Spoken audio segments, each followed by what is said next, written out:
إن الحمد لله نحمده ونستعينه ونستغفره ونؤمن به ونتوكل عليه ونعوذ بالله من شرور أنفسنا ومن سيئات أعمالنا من يهده الله فلا مضل له ومن يضلله فلا هادي له وأشهد أن لا إله إلا الله وحده لا شريك له وأشهد أن محمدا عبده ورسوله يا أيها الذين آمنوا اتقوا الله حق تقاته ولا تموتن إلا وأنتم مسلمون قال تعالى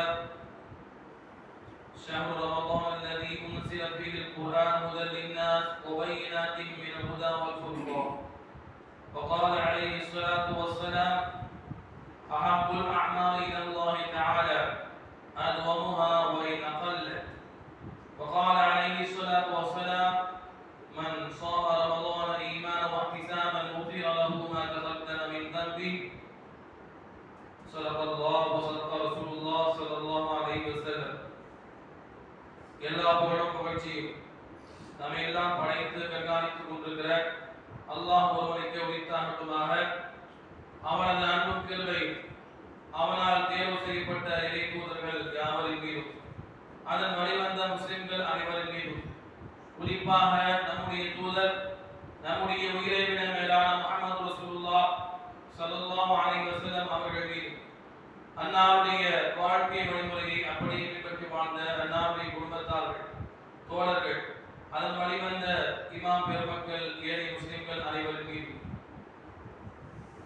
குறிப்பாக இந்த உலகத்திலே முஸ்லிம்களாக வாழ்ந்து கொண்டிருக்கிற இது முஸ்லிம்களாக வாழ இருக்கிற எல்லா முஸ்லிம்களின் மீதும் அல்லாஹ்வுடைய அன்பும் கிருபையும் என்றென்றும் நிலவட்டுமாக என பிரார்த்தனை செய்தவனாக இந்த ஜும்ஆ பிரசங்கத்தை துவங்குகிறேன். அன்பிற்குரியவர்களே, இந்த ஜும்ஆ பிரசங்கத்தின் மூலமாக முதலில் பேசுகிற எனக்கும் பிறகு கேட்டுக்கொண்டிருக்கிற உங்களுக்குமான உபதேசமாக நாம் தேர்வு செய்திருக்கிற தலைப்பு ரமலானுக்கு முன் ஒரு சுய பரிசோதனை என்கிற தலைப்பின் கீழே இன்னும் சில நாட்களிலே ரமலானை நாம் அடைய இருக்கிறோம். ஷாபானுடைய 20வது பிறையிலே நாம் அமர்ந்திருக்கிறோம். இன்னும் 10 நாட்களுக்குள்ளாக ரமலானுடைய மாதத்தை நாம் அடைய இருக்கிறோம். இந்த தருணத்திலே ரமலானை நாம் எப்படி கழிக்க வேண்டும், எப்படி நாம் ரமலானுக்கு முன்பதாகவே ரமலானை வரவிருக்கக்கூடிய தயாரிப்பிலே நாம் இருக்கிறோம் என்கிற சில செய்திகளை நாம் ஞாபகப்படுத்திக் கொள்ள கடமைப்பட்டிருக்கிறோம். அன்பிற்குரியவர்களே, முதலாவதாக ஒவ்வொரு முஸ்லிமும் தன்னுடைய வாழ்க்கையை சுய பரிசோதனை செய்து கொண்டே இருக்க வேண்டும். அவ்வப்போது நான் எப்படி வாழ்கிறேன், மறுமைக்கு தேவையான அமல்களை எப்படி செய்து கொண்டிருக்கிறேன் என்று ஒவ்வொரு முஸ்லிம்களும் அவ்வப்போது தங்களை சுய பரிசோதனை செய்து கொண்டே இருக்க வேண்டும். உமர் ரலியல்லாஹு அவர்கள் சொல்வார்கள், ஹாசிபு கப்ல அன் துஹாசபு, உங்களை மறுமையிலே விசாரணை செய்யப்படுவதற்கு முன்னால் உங்களை நீங்கள் இந்த உலகத்திலே விசாரணை செய்து கொள்ளுங்கள் என்று அவர்கள் சொல்வார்கள். வஸீனு அன்ஃபுஸக்கும் கப்ல அன் தூஸனு, உங்களுடைய அமல்கள் நன்மை மற்றும் தீமைகள் எடை போடப்படுவதற்கு முன்பதாக மறுமையிலே உங்களுடைய நன்மை மற்றும் தீமைகள் எடை போடப்படுவதற்கு முன்பதாகவே நீங்களே இந்த உலகத்திலே உங்களுடைய நன்மை மற்றும் தீமையை எடை போட்டு பார்த்து கொள்ளுங்கள் என்று சொல்வார்கள். சொல்லிவிட்டு அவர்கள் சொல்வார்கள், அதாவது فإنه أخف عليكم في الحساب غدا أن تحاسبوا أنفسكم اليوم, நாளை மறுமையிலே விசாரணை செய்யப்படுவதை விட இந்த உலகத்தில் உங்களை நீங்களே விசாரணை செய்து கொள்வது மிக மிக இலகுவாக இருக்கும் என்று சொல்கிறார்கள். மறுமையில் அல்லாஹ் ரப்பல் ஆலமீன் விசாரணை செய்தால் நம்மால் அந்த விசாரணை விட்டு தப்பிக்க முடியாது. அது மிக பயங்கரமான ஒரு விசாரணையாக இருக்கும். அதற்கு முன்னதாக இந்த உலகத்திலே நீங்கள் உங்களை நீங்களே சுய பரிசோதனை செய்து கொள்ளுங்கள், விசாரித்துக் கொள்ளுங்கள் என்று உமர் ரலியல்லாஹு சொல்லிவிட்டு ஒரு வசனத்தை அவர்கள் ஓதி காட்டினார்கள். யௌமைதின் துஅரதுன லா தக்ஃபா மின்கும் காஃபியத்துன், நாளை மறுமை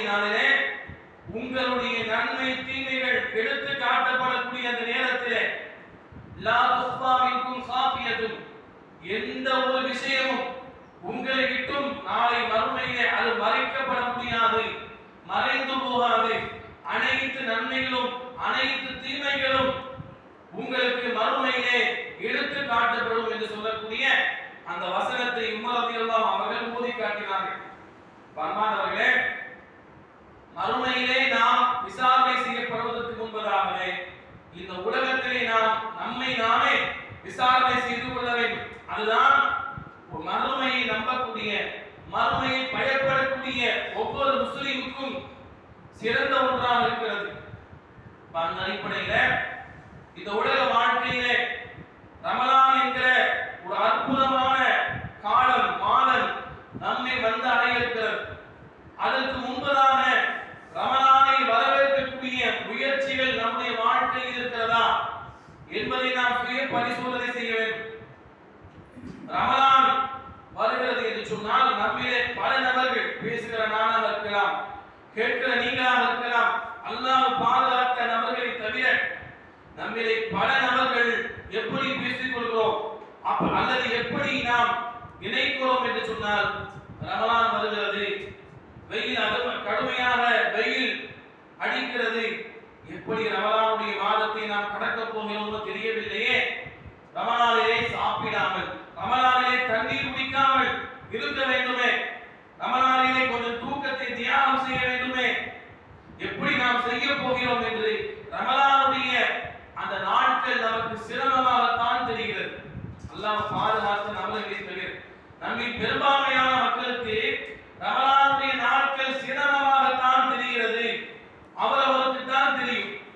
இல்லை, எனக்கு சிரமமாக தெரியவில்லை, ரமலானை நான் முழு ஆதரவோடு முழு ஆசையோடு நான் வரவேற்கிறேன் என்று சொல்லக்கூடிய நபர்கள் இருந்தால் அல்ஹம்துலில்லாஹ். ஆனால் பொதுவாக மனிதனுடைய மனநிலை எப்படி இருக்கிறது என்று சொன்னால், சாப்பிடாமல் இருக்க வேண்டுமா, குடிக்காமல் இருக்க வேண்டுமா, அதே போல இரவில் நின்று வணங்க வேண்டுமா, சிரமமாகத்தான் தெரிகிறது. பண்பால் அப்படி என்றால் ரமலானை வரவேற்கக்கூடிய அளவிற்கு மன பக்குவத்தோடு உடல் தயாரிப்போடு நம்மிலே பல நபர்கள் இருப்பது கிடையாது. இது கசப்பாக இருந்தால் உண்மை அதுதான். பண்பானவர்களே, எதற்காக நமக்கு ரமலான் சிரமமாக தெரிகிறது, எதற்காக நோன்பு நமக்கு சிரமமாக தெரிகிறது, எதற்காக இரவிலே நின்று வணங்கக்கூடிய அந்த இபாதத், இன்றைக்கு நாம் நின்று வணங்குவதெல்லாம் அற்பத்திலும் அற்பம், சொற்பத்திலும் சொற்பம் தான். சஹாபாக்களுடைய அந்த இரவு வணக்கத்தை நாம் எடுத்து பார்த்தால், சஹாபாக்கள் இரவு வணக்கத்திலே மிக நீண்ட நேரங்கள் அவர்கள் இருந்திருக்கிறார்கள். நபி ஸல்லல்லாஹு அலைஹி வஸல்லம் அவர்கள் ரமலானுடைய காலத்துல பள்ளிக்கு வராங்க, பள்ளியில் வந்து தொழுகிறார்கள். முதலாவது நாள் கூட்டம் அல்லாஹ்வுடைய தூதர் தொழுவதை பார்த்து சில மக்கள் அல்லாஹ்வுடைய தூதரோடு சேர்ந்து தொழுகிறார்கள். இரண்டாவது நாள் கூட்டம் அதிகமாகிறது. மூன்றாவது நாள் இன்னும் கூட்டம் அதிகமாகிறது. அல்லாஹ்வுடைய தூதர் ஸல்லல்லாஹு அலைஹி வஸல்லம் அவர்கள் மக்களுக்கு இது கடமையாக்கப்பட்டு விடுமோ என்பதற்காக வேண்டி அல்லாஹ்வுடைய தூதர் ஸல்லல்லாஹு அலைஹி வஸல்லம் அவர்கள் அந்த நான்காவது நாள் பள்ளியில் வந்து ஜமாத்தாக தொழுகாமல் விட்டுவிட்டார்கள். கடமையாக்கப்பட்டு விடுமோ என்று அஞ்சித்தான் நபி அவர்கள் அதை விட்டார்கள். அதற்கு பின்பு சஹாபாக்கள் காலத்திலே, உமர் ரலியல்லாஹு காலத்திலே அல்லாஹ்வுடைய தூதர் ஸல்லல்லாஹு அலைஹி வஸல்லம் அவர்கள் ரமலானில் ஜமாத்தாக தொழுவது கடமையாக்கப்பட்டு விடுமோ என்கிற அச்சத்தில் தான் அல்லாஹ்வுடைய தூதர் விட்டுவிட்டார்கள். இன்று அல்லாஹ்வுடைய தூதர் உயிரோடு கிடையாது. அப்படி என்றால் வஹி வராது, இனிமேல் எதுவும் கடமையாக்கப்படாது, அல்லாஹ்வுடைய தூதர் பயந்த அந்த காரியம் இனிமேல் ஏற்படாது, இனிமேல் புதிதாக எதுவும் கடமையாக்கப்படாது என்கிற அடிப்படையில் உமர் ரலியல்லாஹு அவர்கள் அந்த ரமலானிலே ஜமாத்தாக தொழக்கூடியதை மறுபடியும் அவர்கள் ஏற்பாடு செய்தார். பரமானவர்களே, இங்கே நாம் கவனிக்க வேண்டும். நபி ஸல்லல்லாஹு அலைஹி வஸல்லம் முதல் நாள் தொழ வைக்கும் பொழுது மக்களுடைய கூட்டம் குறைவாக இருந்தது. நாட்கள் செல்ல செல்ல மக்களுடைய கூட்டம் அதிகமாக ஆனது. ஆனால் இன்றைக்கு நம்முடைய நிலைமை எப்படி இருக்கிறது? முதல் ஆரம்ப நாட்களிலே கூட்டம் பள்ளியில் நிரம்பி வழியக்கூடிய அளவிற்கு கூட்டங்கள் அதிகமாக இருக்கும். நாட்கள் செல்ல செல்ல அப்படியே கூட்டங்கள் குறைந்துவிடும். ஒரு சப்பு, ஒரு வரிசை பரிபூர்ணமாவது கூட நம்மால் பார்க்க முடியாது.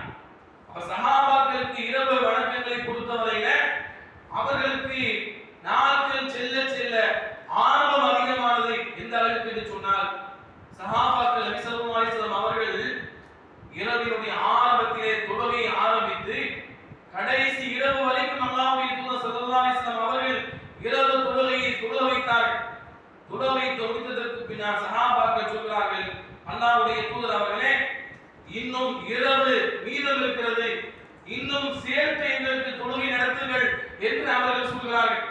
இரவு இன்னும் மீதமாக இருக்கிறது, சகர் செய்வதற்கு இன்னும் நேரம் இருக்கிறது, மீதம் இருக்கக்கூடிய இரவையும் சேர்த்து அல்லாஹ்வுடைய தூதர் அவர்களே எங்களுக்கு ஜமாத்தாக தொழுகை நடத்துங்கள் என்று சஹாபாக்கள் கேட்கிறார்கள். பரமானவர்களே, சஹாபாக்கள் நிலைமை எப்படி இருக்கிறது? இன்னும் அதிக நேரங்கள் நின்று நாங்கள் வணங்க வேண்டும், இரவு முழுக்க எங்களுக்கு தொழுகை நடத்துங்கள் என்று சஹாபாக்கள் கேட்கக்கூடிய அளவுக்கு தான் அவர்களுடைய மன உறுதி, உடல் வலிமையும் இருந்தது. ஆனால் இன்றைக்கு நாம் எப்படி இருக்கிறோம்? கொஞ்சம் ஒரு 10 நிமிடங்கள் 5 நிமிடங்கள் தொட வைக்கக்கூடிய இமாம் அதிகமாக தொட வைத்து விட்டால் அதை குறையாக பேசக்கூடிய நாம் எங்கே? இரவு முழுக்க என்று வணங்கி சஹாபாக்கள் எங்கே? அதற்கு பின்பு அல்லாஹ்வுடைய தூதர் ஸல்லல்லாஹு அலைஹி வஸல்லம் அவர்கள் தொழுகை நடத்தினார்கள். எந்த அளவுக்கு என்று சொன்னால் சஹாபாக்கள் சொல்கிறார்கள், எங்களில் ஒருவருக்கு அல்லாஹ்வுடைய தூதரோடு தொழுதுவிட்டு சென்றால் சஹர் சாப்பிட முடியுமா இல்லையா என்று நாங்கள் அஞ்சுகிற அளவிற்கு, அப்படி என்றால் சஹர் சாப்பிடுவதற்கு ஒரு சில நிமிடங்கள் வரைக்கும் அல்லாஹ்வுடைய தூதர் ஸல்லல்லாஹு அலைஹி வஸல்லம் அவர்கள் தொழுகை நீட்டியதாக நாம் ஹதீஸிலே பார்க்க முடிகிறது. அப்ப சஹாபாக்களுக்கு எப்படி இவ்வளவு ஆர்வம், சஹர் தப்பிவிடுமோ என்று அஞ்சக்கூடிய அளவிற்கு இஷாவிற்கு பின்பு ஆரம்பித்து சஹருடைய அந்த கடைசி நேரம் வரைக்கும் அல்லாஹ்வுடைய தூதரோடு அவர்கள் நின்று தொழுதிருக்கிறார்கள் என்று சொன்னால் ஏன் அவர்களுக்கு ரமலானில் இவ்வளவு அமல்கள் செய்ய முடிந்தது? இன்னும் சில சஹாபாக்களை பார்க்கிறோம், இமாம்களை பார்க்கிறோம், அவர்கள் எல்லாம் குர்ஆனை ஒரு இரவிலே அல்லது 2 இரவிலே முழு குர்ஆனையும் ஓதி முடிக்கக்கூடிய அளவிற்கு அவர்கள் ஆர்வமாக இருந்திருக்கிறார்கள். இதற்கெல்லாம் காரணம் என்னவென்றால், இதற்காக சஹாபாக்களுக்கு இமாம்களுக்கு ரமலானில் அதிகமாக அமல்கள் செய்வதற்கு வாய்ப்புகள் கிடைத்தது, ஆசை ஏற்பட்டது, உடல் ஒத்துழைத்தது. இன்றைக்கு நம்மிலே ஒரு பக்கத்தை கூட ஒரு நாளைக்கு ஓதுவோமா என்று சொல்ல முடியாது, ஒரு ஜுசுவை கூட நாம் தாண்டுவோமா என்று சொல்ல முடியாது. தனியாக எடுத்து குர்ஆனை ஒரு நாளைக்கு ஒரு ஜுசு நாம் பார்த்து ஓதுவோமா? அதுவே ஆச்சரியமாக இருக்கிறது. ரமலானிலே ஒரு ஜுசுவை விட நம்மால் தாண்டி ஓதி இருக்க முடியாது. இப்படிப்பட்ட நாம் எங்கே? எதற்காக இப்படிப்பட்ட நிலைமை நமக்கு இருக்கிறது என்று சொன்னால், அன்பானவர்களே, சஹாபாக்களுக்கும் நமக்கும் இருக்கக்கூடிய மிகப்பெரிய வித்தியாசம் என்னவென்று சொன்னால், சஹாபாக்கள் ரமலான் அல்லாத காலத்திலும் இது போன்ற அமல்களில் ஈடுபட்டார்கள். நாம் ரமலானில் மட்டும்தான் இது போன்ற அமல்களில் ஈடுபடுகிறோம். இதுதான் மிகப்பெரிய வித்தியாசம். அவர்கள் ரமலானை வரவேற்பதற்கு முன்பதாகவே எல்லா மாதங்களிலும் சஹாபா பெருமக்கள் இரவு தொழுகை நின்று தொழுது வந்தார்கள். நோன்புகளை தாராளமாக தன்னால் முடிந்தவரை நோன்புகளை நோற்று வந்தார்கள். எனவேதான் அந்த சஹாபாக்களுக்கு அது அன்றாட வாழ்க்கையில் ஒரு பழக்கமாக மாறிவிட்டது. நம்மை போல ரமலானில் மட்டுமே தூசி தட்டி குர்ஆனை ஓதக்கூடியவர்களாகவோ, ரமலானில் மட்டுமே தஹஜ்ஜுத் தொழுகை தொடரக்கூடிய மக்களாகவோ, ரமலானில் மட்டுமே இரவிலே நின்று வணங்கக்கூடிய அது இன்னும் பிற இபாதத்துகளை செய்யக்கூடிய மக்களாக சஹாபாக்கள் இருக்கவில்லை. ரமலானுக்கு முன்பதாகவே சஹாபாக்கள் எல்லா நேரத்திலும் அவர்கள் நோன்பு வைக்கக்கூடிய, இரவு தொழுகையில் ஈடுபடக்கூடிய மக்களாக இருந்தார்கள். அல்லாஹ்வுடைய தூதர் ஸல்லல்லாஹு அலைஹி வஸல்லம் அவர்களை பற்றி ஆயிஷா ரலியல்லாஹு அன்ஹா என்ன சொல்றார்கள்? அல்லாஹ்வுடைய தூதர் அவர்கள் ரமலானிலும் ரமலான் அல்லாத காலத்திலும், இன்றைக்கு ரமலானை மட்டுமே நாம் அவர்களை எடுத்துக் கொள்கிறோம். அல்லாஹ்வுடைய தூதர் ஸல்லல்லாஹு அலைஹி வஸல்லம் அவர்களை முழுமையாக பின்பற்றுவதாக இருந்தால் ரமலானிலும் ரமலான் அல்லாத காலத்திலும் என்று தான் ஹதீஸ்களில் வருகிறது. நாம் ரமலான் மட்டும் என்று எடுத்துக் கொள்கிறோம். ஆனால் ஹதீஸ்களில் எப்படி வருகிறது? ரமலான் அல்லாத காலத்திலும் அல்லாஹ்வுடைய தூதர் அவர்கள் எப்பொழுதுமே இரவு வணக்கத்தில் ஈடுபடுவார்கள். எந்த அளவுக்கு என்று சொன்னால், ஹத்தா தரின அவ் தன்தஃபிஸ கதமாஹு, அல்லாஹ்வுடைய தூதர் ஸல்லல்லாஹு அலைஹி வஸல்லம் 2 கால் பாதங்களும் வீங்கக்கூடிய அளவிற்கு அல்லாஹ்வுடைய தூதர் ஸல்லல்லாஹு அலைஹி வஸல்லம் அவர்கள் ரமலான் அல்லாத காலத்திலேயே நின்று வணங்கி வந்தார்கள். கால் பாதங்கள் வீங்குகிறது என்று சொன்னால் எவ்வளவு மணி நேரங்கள் அல்லாஹ்வுடைய தூதர் அவர்கள் தக்பீர் கட்டி கியாமில் நின்றிருப்பார்கள். அதுதான் உண்மையான கியாம். அல்லாஹ்வுடைய தூதர் என்ன சொன்னார்கள்?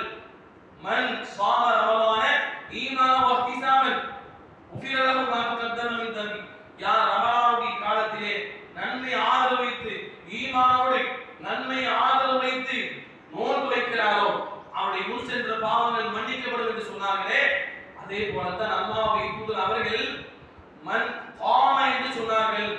காம என்று சொன்னால் நின்று வணங்குதல் என்று அர்த்தம். மன் சல்லா என்று சொல்லவில்லை. பொதுவாக யார் தொழுவாரோ என்று அல்லாஹ்வுடைய தூதர் சொல்லவில்லை. அல்லாஹ்வுடைய தூதர் பயன்படுத்தக்கூடிய வார்த்தை பாருங்கள், மன் காம, எவர்கள் நின்று வணங்குவார்களோ அவர்களுடைய பாவங்கள் தான் மன்னிக்கப்படும் என்று சொன்னார்கள். ஏதோ ஒரு சில நிமிடங்கள் நின்று விட்டு அதை நாம் நின்று வணங்கக்கூடிய அமலாக நாம் போதுமாக்கிக் கொள்கிறோம். ஆனால் அல்லாஹ்வுடைய தூதர் அவர்கள் நின்று வணங்குதல், அதிகமான நேரங்கள் நின்று வணங்க வேண்டும். மாணவர்களே, சஹாபாக்கள் அப்படித்தான் செய்தார்கள். அல்லாஹ்வுடைய தூதர் காலத்துல 8 ரக்காத் இருந்தது. சஹாபாக்கள் காலத்துல உமர் ரலியல்லாஹு அன்ஹு காலத்துல 20 ரக்காத்துகள் அதிகமானது. 20 ரக்காத்துகள் அதிகமானதுக்கு காரணம் என்னவென்றால் பல நபர்களுக்கு அது தெரிவது கிடையாது. இன்றைக்கு 20 ரக்காத்துகளை எதற்காக அதிகமாக்கி கொண்டார் என்று சொன்னால் வேகமாக தொழுக வேண்டும், வேகமாக கிராத் குறைய வேண்டும். எதற்காக ஆக்கி கொண்டார்கள் சஹாபாக்கள்? எதற்காக 20 ரக்காத்துகளை ஆக்கி கொண்டார்கள் என்று சொன்னால் நபி ஸல்லல்லாஹு அலைஹி வஸல்லம் 8 ரக்காத் மட்டும்தான் தொழுகணும், அதற்கு மீறி தொழுகவே கூடாது என்று சொல்லவில்லை. அல்லாஹ்வுடைய தூதர் அவர்கள் வழமையாக 8 ரக்காத் தொழுது வந்தார்கள். ஆனால் அது அல்லாத அல்லாஹ்வுடைய தூதர் அவர்கள் 8க்கும் மேற்பட்ட ரக்காத்துகளை தொழுது காட்டி இருக்கிறார்கள். அவை 8 ரக்காத் மட்டும்தான் தொழுக வேண்டும் என்று கிடையாது. எவ்வளவு வேண்டுமானாலும் நாம் நின்று வணங்கலாம். மார்க்கத்திலே அனுமதி உண்டு. எனவே நான் உமர் ரலியல்லாஹு அன்ஹு என்ன செய்தார்கள் என்று சொன்னால் 8 ரக்காத் அவங்க பல ஜுசுக்கள் ஓதுவார்கள். பல ஜுசுக்கள் நம்மை போல 1 அல்லது 3/4 அல்லது அரை என்று அவர்கள் குறைத்துக் கொள்ள மாட்டார்கள். உமர் ரலியல்லாஹு காலத்துல சஹாபாக்கள் அந்த ஒரு இரவு தொழுகையில பல ஜுசுக்கள் ஓதுவார்கள். அப்ப பல ஜுசுக்கள் ஓதும் பொழுது 8 ரக்காத்தாக இருந்தால் அதிக நேரம் இருக்க வேண்டும், மிக சிரமமாக இருக்கும். பல ஜுசுக்கள் 5, 6, 10 என்று ஒரு இரவு தொழுகையில இவ்வளவு ஜுசுக்களை ஓதும் பொழுது குர்ஆனுடைய ஜுசு என்றால் நமக்கு தெரியும் 30 ஜுசு, அது அதிகமான ஜுசுக்களை ஓதுவார்கள். அப்ப 8 ரக்காத் தொழுதால் அதிகமாக இருக்கக்கூடிய சிரமம் ஏற்படும். அதற்காகத்தான் எங்களுக்கு ஜுசுக்கள் அதிகமாக இருக்க வேண்டும். ஆனால் ஜுசுக்கள் அதிகமாக இருக்க வேண்டும், கொஞ்சம் இலகுவாக இருக்க வேண்டும் என்பதற்காகத்தான் 8 இருந்து 20 ஆக்கினார்கள். அப்ப ரக்காத் அதிகமாகும் பொழுது கொஞ்சம் ஓய்வு கிடைக்கும். ரக்காத் அதிகமாகும் பொழுது கொஞ்சம் ஓய்வு கிடைக்கும். அதற்காகத்தான் அப்படி ஆக்கினார்கள். ஆனால் இன்றைக்கு நாம் 20 ஆக்குவதற்கு நமக்கு தகுதி கிடையாது. நாம் தொழுவதை அற்பத்தில் பார்ப்போம், சொற்பத்தில் சொற்பம். ஒரு மணி நேரம் கூட நாம் நின்று தொழக்கூடிய மக்கள் நாம் இருக்கவில்லை. பிறகு எதற்காக நாம் 20 ரக்காத் ஆக்க வேண்டும்? நமக்கு அவசியம் கிடையாது. சஹாபாக்கள் அப்படி ஆக்குவதற்கு காரணம் என்றால் 8 ரக்காத் மட்டும்தான் தொழ வேண்டும் என்று கிடையாது. முதலாவது அடிப்படை அல்லாஹ்வுடைய தூதர் வரையறுத்து சொல்லவில்லை, நீங்கள் எவ்வளவு வேண்டுமானாலும் தொழுவுங்கள். அல்லாஹ்வுடைய தூதர் ஸல்லல்லாஹு அலைஹி வஸல்லம் என்ன சொன்னார்கள்?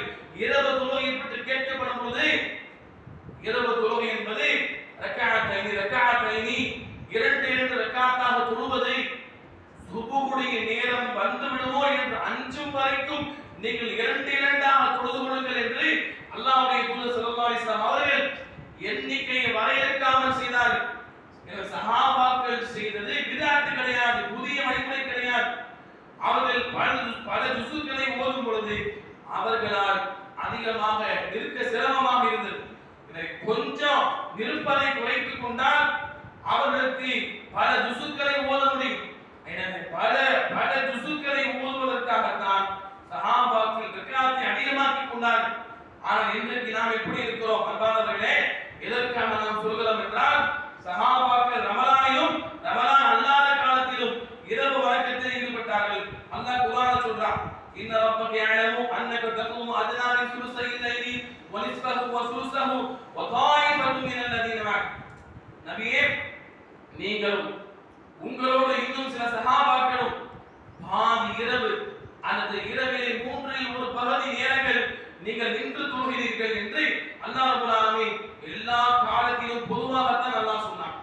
சஹாபாக்கள் ரமலானிலும் ரமலான் அல்லாத காலத்திலும் நின்று தொழுதிருக்கிறார்கள்.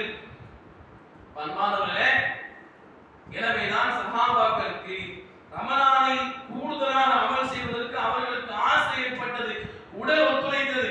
இன்றைக்கு ரமலானுக்கு முன்னால் ரமலானை வரவேற்கக்கூடிய மக்களாக நான் அறவே கிடையாது. தஹஜ்ஜத் தொழுவது கிடையாது, மற்ற நாட்களில் நோன்பு வைப்பது கிடையாது, அமல்களை தொடர்ச்சியாக செய்வது கிடையாது. ரமலானில் செய்த கையோடு அப்படியே அமல்களுக்கு நாம் முத்திரையிட்டு விடுகிறோம். அல்லாஹ்வுடைய தூதர் ஸல்லல்லாஹு அலைஹி வஸல்லம் சொன்னார்கள், அஹப்புல் அஅமாலி இலல்லாஹி தஆலா அதுவமுஹா வ இனகல்ல. அல்லாஹ்வுக்கு மிக மிக பிரியமான அமல் என்னவென்றால் அதுவமுஹா வ இனகல்ல, குறைவான அமலாக இருந்தாலும் தொடர்ச்சியாக செய்யப்படக்கூடிய அமல்கள் தான் அல்லாஹ்வுக்கு மிக பிரியமான அமல் என்று அல்லாஹ்வுடைய தூதர் ஸல்லல்லாஹு அலைஹி வஸல்லம் சொன்னார்கள்.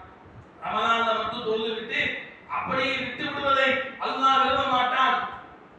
ரமலானில் கொஞ்சம் அமல்கள் செய்திருந்தாலும் அதே அமல்கள் மற்ற மாதங்களில் உங்களுடைய வாழ்க்கையில் பின்பற்றப்பட வேண்டும். குறைவான அமலாக இருந்தாலும் தொடர்ச்சியாக செய்யப்படக்கூடிய அமல்களை தான் அல்லாஹ் விரும்புவான்.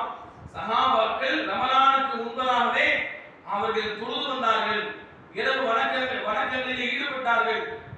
அதாவது வாராந்திர நோன்புகளை நோற்றார்கள். திங்கட்கிழமை வியாழக்கிழமை அல்லாஹ்வுடைய தூதர் ஸல்லல்லாஹு அலைஹி வஸல்லம் அவர்கள் அல்லாஹ்விடத்திலே அமல்கள் எடுத்து காட்டப்படக்கூடிய நாட்கள் என்று சொன்னார்கள். வாராந்திர நோன்புகள், மாதாந்திர நோன்புகள், 13, 14, 15 என்று சொல்லக்கூடிய மாதாந்திர நோன்புகளை சஹாபாக்கள் தொடர்ச்சியாக நோற்று வந்தார்கள். எனவேதான் சஹாபாக்களுக்கு ரமலானுடைய காலத்திலே நோன்பு வைப்பது கடினமாக தெரியவில்லை. அவர்கள் வாழ்ந்த காலம் எப்படி இருந்தது? நம்மை போல வேலுக்கு கீழாக அல்லது வெயிலை தடுக்கக்கூடிய தடுப்புகளுக்கு கீழாக அவர்கள் வாழவில்லை. வெயில் கடுமையாக இருக்கும். அப்படிப்பட்ட காலத்திலே வாழ்ந்த சஹாபாக்களால் நோன்புகளை சரியாக நோக்க முடிந்தது என்று சொன்னால், நம்மை விட அதிகமாக வேலை பார்க்கக்கூடியவர்கள் இன்றைக்கு நம்முடைய வேலையை குறைக்கக்கூடிய மிஷின்கள், இயந்திரங்கள் வந்துவிட்டது. இன்றைக்கு நாம் நம்முடைய வேலையை குறைக்கக்கூடிய பல இயந்திரங்களை நாம் கையில் வைத்திருக்கிறோம். சஹாபாக்கள் அப்படி கிடையாது. கைகளால் தான் எல்லா வேலையும் செய்ய வேண்டும். அப்படி இருக்கக்கூடிய அந்த சூழலிலே சஹாபாக்கள் இவ்வளவு ஆர்வம் காட்டுவதற்கு அடிப்படை காரணம் என்னவென்றால், ரமலானிலும் ரமலான் அல்லாத காலத்திலும் சஹாபாக்கள் நோன்பு வந்தார்கள். அன்பானவர்களே, சஹாபாக்களுக்கு பிறகுள்ள காலம் அந்த இமாமுடைய காலம். அவர்களும் சளைத்தவர்கள் கிடையாது. அவர்களை பற்றி பதிவு செய்யப்படுகிறது. இமாம் இப்னு ரஜப் அல்-ஹம்பலி ரஹிமஹுல்லாஹ் அவர்கள் தன்னுடைய லதாயிஃபுல் மஆரிஃப் என்று சொல்லக்கூடிய புத்தகத்திலே அவர்கள் பதிவு செய்கிறார்கள். அதாவது சஹாபாக்களுக்கு பிறகு உள்ள இமாம்கள், தாபீன்கள், தபு தாபீன்கள் அவர்கள் எப்படி இருப்பார்கள் என்று சொன்னால், காம எதுரூன அல்லாஹ் தஆலா சித்தத அஷ்ஹுரின் அய்யுபல்லிகஹும் ரமலான். ரமலான் வருவதற்கு 6 மாதங்கள் முன்பதாகவே, எப்படி ரமலான் வருவதற்கு 6 நாட்கள் அல்ல, 6 வாரங்கள் அல்ல, 6 மாதத்திற்கு முன்பதாகவே அந்த நல்லவர்கள் என்ன செய்வார்கள் என்று சொன்னால், அல்லாஹ்விடத்திலே இறைவா எங்களை ரமலானை அடைய செய் என்று பிரார்த்தனை செய்வார்கள். 6 மாதத்திற்கு முன்பதாக. இன்னும் சொல்லப்படுகிறது, ரமலானை அடைந்து விட்டார்கள், ரமலானை அடைந்து அமல்கள் செய்து விட்டார்கள் என்று சொன்னால் அவர்கள் என்ன செய்வார்களா? எதுஊனஹு சித்தத அஷ்ஹுரின் ஐ தகப்பல மின்ஹும். ரமலானில் செய்த அமல்களை அல்லாஹ் ரப்பல் ஆலமீன் ஏற்றுக்கொள்ள வேண்டும் என்று மீதமிருக்கக்கூடிய 6 மாதங்கள் அவர்கள் பிரார்த்தனை செய்வார்கள். யோசித்து பாருங்கள், எந்த அளவிற்கு ரமலானுடைய சிந்தனையிலேயே அவர்கள் வாழ்ந்திருக்கிறார்கள். இன்றைக்கு தொழுகைக்கு நேரத்திற்கு வர முடியவில்லை, ஜும்மாவிற்கு நேரத்திற்கு வர முடியவில்லை, சுபுஹுடைய தொழுகைக்கு நேரத்திற்கு வர முடியவில்லை. எனவேதான் ரமலான் நமக்கு சிரமமாக இருக்கிறது. சஹாபாக்களுக்கு அப்படி கிடையாது.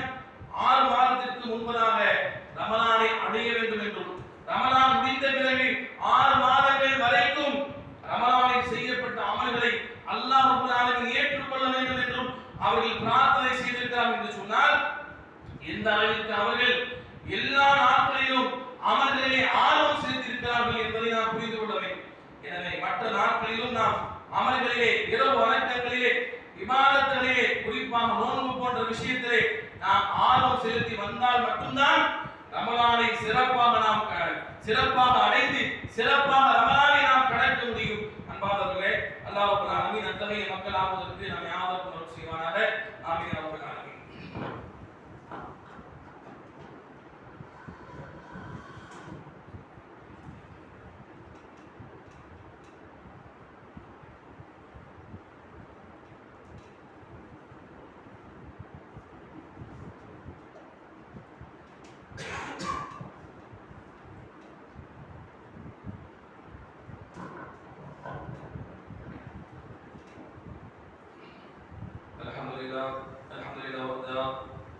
والصلاة والسلام على من لا نبي بعده. ரமலானுக்கு முன் சுய பரிசோதனை என்கிற தலைப்பிலே ரமலானுக்கு முன்பிருந்தே தொடர்ச்சியாக நல் அமல்களில் நாம் ஆர்வம் செலுத்தி இருக்க வேண்டும்.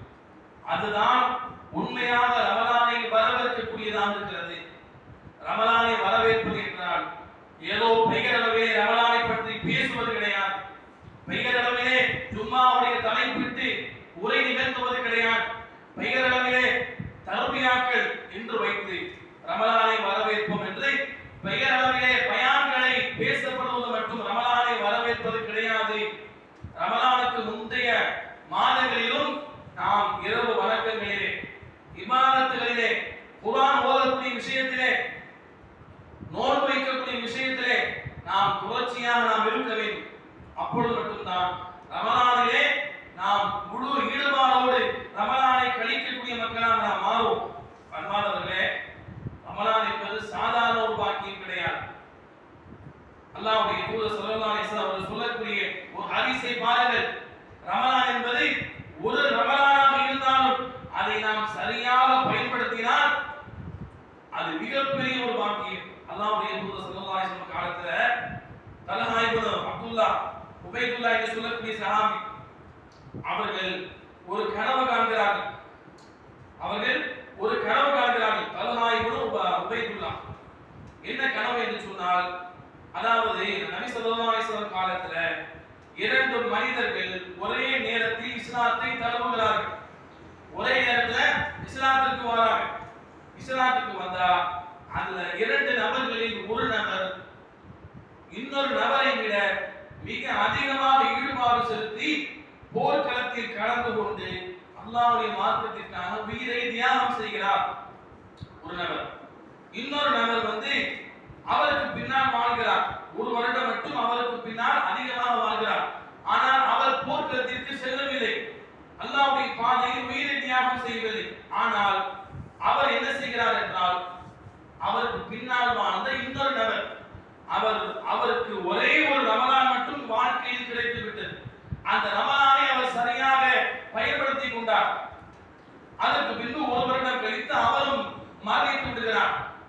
அப்ப இந்த அப்துல்லாஹ் இப்னு தல்ஹா இப்னு உபைதுல்லாஹ் ரலியல்லாஹு அவர்களுக்கு கனவில் காட்டப்படுகிறது.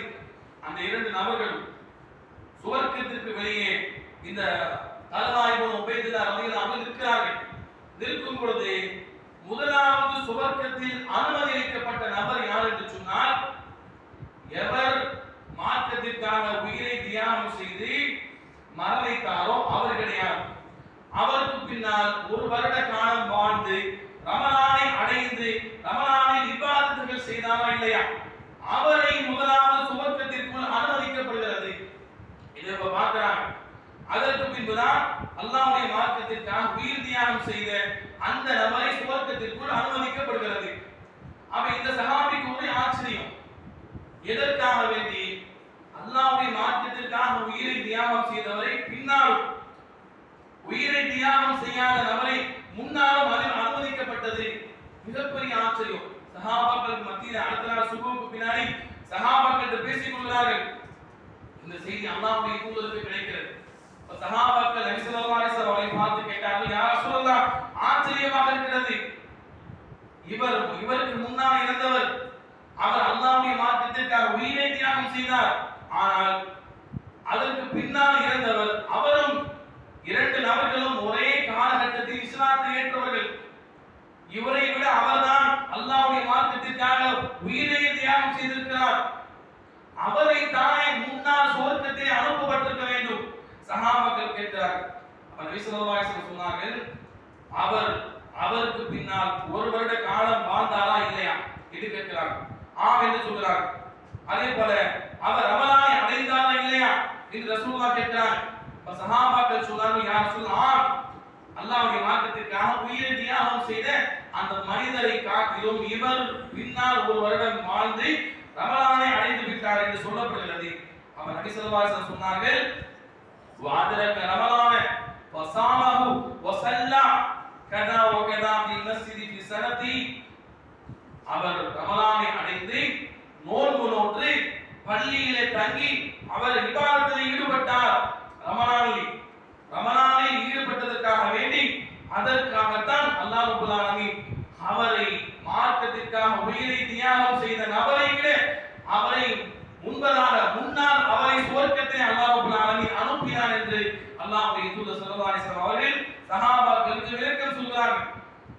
பன்மாதவர்களே, ஒரு ரமலானாக இருந்தாலும் அதை நாம் சரியாக கழித்தால் இவ்வளவு பெரிய பாக்கியம் இருக்கிறது.